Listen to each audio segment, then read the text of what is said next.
ములుగులోని DLR function హాల్లో BJP polling booth committee సభ్యుల సమ్మేళనం కార్యక్రమం నిర్వహించారు. బీజేపీ జాతీయ అధ్యక్షుడు జేపీ నడ్డా, రాష్ట్ర అధ్యక్షుడు బండి సంజయ్ వీడియో కాన్ఫరెన్స్ ద్వారా మాట్లాడారు. అనంతరం ములుగు జిల్లా ఇన్ఛార్జ్ నియోజకవర్గ పాలకగా నియమించబడ్డ ఎంపీ సోయం బాబురావు కార్యకర్తలతో మాట్లాడారు. కార్యకర్తలను అనుసంధానం చేయడం కోసం సరళ్ యాప్ను రూపొందించమన్నారు.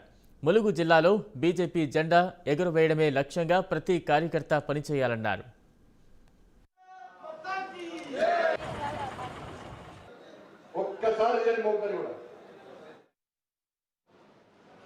భారతీయ జనతా పార్టీ తెలంగాణ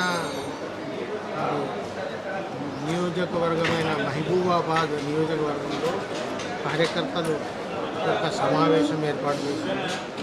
ఈ మండల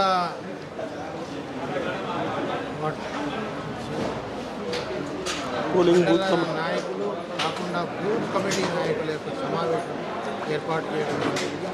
ఇందులో వచ్చే ఎన్నికల్లో మిషన్ 90 ప్రకారంగా ఈ తెలంగాణ రాష్ట్రంలో భారతీయ జనతా పార్టీ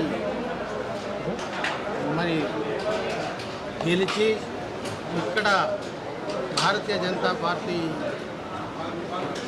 మరి ప్రభుత్వాన్ని ఏర్పాటు చేయాలనే లక్ష్యంతో 119 నియోజకవర్గాల్లో ఇదే కార్యక్రమాన్ని నిర్వహిస్తుంది.